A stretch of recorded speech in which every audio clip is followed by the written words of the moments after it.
Welcome to BBC London, I'm Thomas Magill. First, this lunchtime, a woman who was found fatally stabbed inside her home near Marble Arch on Monday has been named.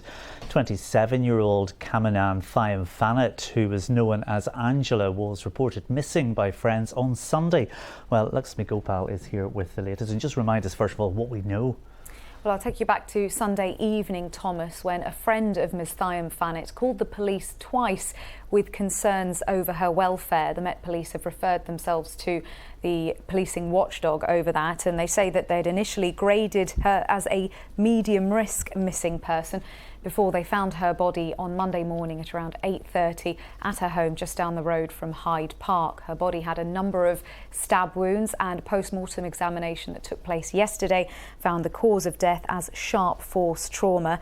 And then today the police have identified her as Kamanan Thaim-Fanit, known as Angela to her friends. She was 27 years old. There hasn't been a formal identification yet, but the next of kin have been informed, and police say her friends and family have been devastated by this murder. There haven't been any arrests made yet, and police are asking for anyone with any information, in their words, no matter how insignificant you think it may be, to come forward, and they're asking people to check their dash cam footage and doorbell cameras. Lovely, thank you very much for the update. A survey by the Police Federation of England and Wales has found that almost 9 out of 10 officers feel worse off financially now than 5 years ago. Almost a fifth of those surveyed said they never or almost never have enough money to cover their essentials.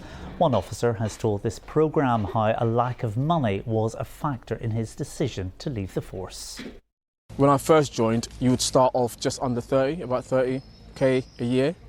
And that would amount, after taxes and your pensions, about 1,700 a month. You're looking at 1,200 in rent, and then you're not left really with much, £500 in London to survive with. You'd always end up sort of running out within the first couple of weeks. The Met said it recognised low starting salaries for professions such as policing made them an unrealistic prospect for many. The government said it had recently awarded a pay increase of 7% to officers. The mother of a teenager who died after her headscarf got caught in a go-kart has described her daughter as a beacon of kindness. 15-year-old Raweda Adan from Newham died in hospital after a trip to Capital Karts embarking in 2021. And investigations found the company failed to complete safety checks.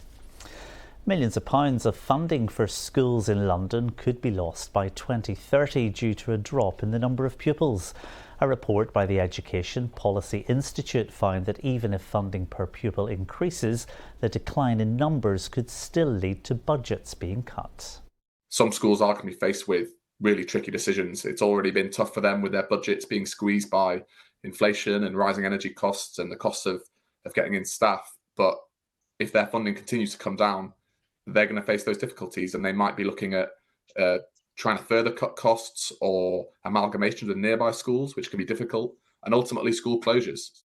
Now, it's just 10 days until the London Marathon, when tens of thousands of people will take to the streets of London. Among them will be 24-year-old Saskia Patel, who's running for the Samaritans. She's supporting the charity after her father Viren took his own life back when she was 11. So Dad, his name was Viren, was an incredibly charismatic, energetic, lively man, super entrepreneurial, and those are all traits that I have very much tried to hone since he left us. He was our biggest supporter. I've got 4 siblings and my lovely mum Claire, and he used to always support us with everything that we were doing. The training's going well. I have to say I'm looking forward to it being over. Waking up when it's dark and raining has not necessarily been the most fun, but I always feel so much better after a run, and it makes me feel really motivated. I've had a couple of injuries, but those seem to be fine at the moment. I had a brilliant run yesterday. I'm just feeling really invigorated and excited for the day. I chose Samaritans to run the London Marathon for because it holds a very close place in the heart of myself and all my family. My father took his life in 2010, and I hadn't actually heard of the Samaritans until about 5 years ago through conversations with friends. The work they do providing support for people 24/7, being an ear to listen to, for people to call at any time of the day is so important, and the power of conversation is just incredible. So I wanted to do something to show support for what they do, spread the word, and try and encourage open conversations. I'm most looking forward to crossing the finish line in the first place, then giving my friends and family a massive hug, and then going to the pub, sitting in the sun with a pint and probably a massive burger.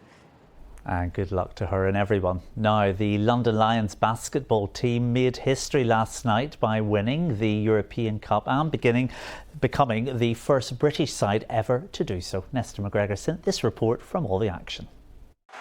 Against the odds, conquerors of the continent. London Lions Euro Cup Women's Champions. No British team had even made the final of a European tournament, and trailing Besiktas by 7 points after the first leg, the Lions had it all to do. A fast start though helped Temifak Benley with the first baskets of the game. In a nail-biting 40 minutes, the Lions were mostly in front. But as the end neared, emotions boiled over. The Besiktas coach sent to the locker room for disagreeing with the referee. It's on the coach, he is gone.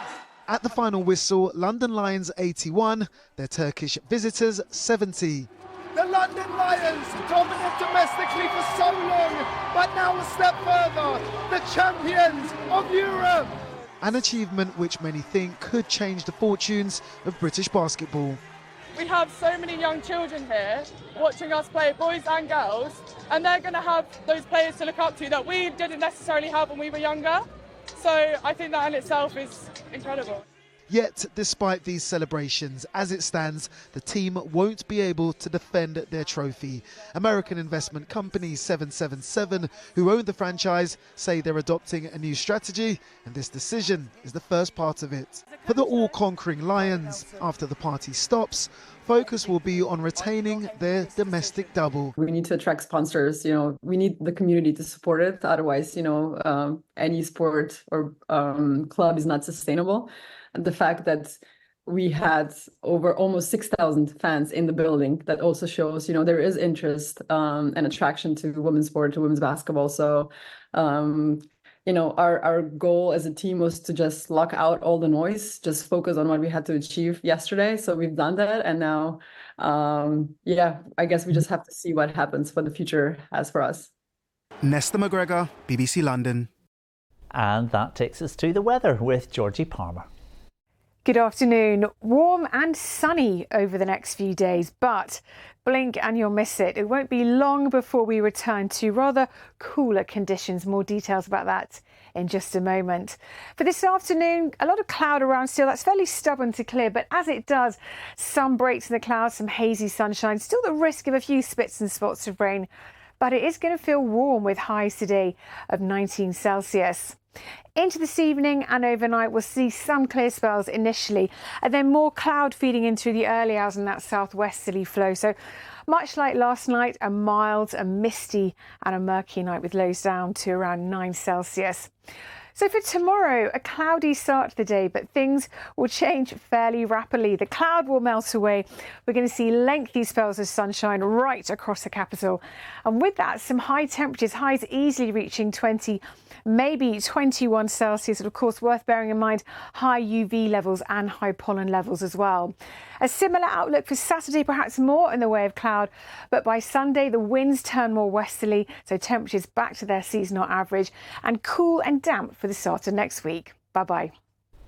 And that's it. There's more in all of today's stories on the BBC News app, where there's a nice article about the economist Joan Robinson, who's been recognised with a blue plaque at her former home in Notting Hill. Assad will be with you this evening at 6:30, but from all of the lunchtime team, have a lovely afternoon. Bye-bye.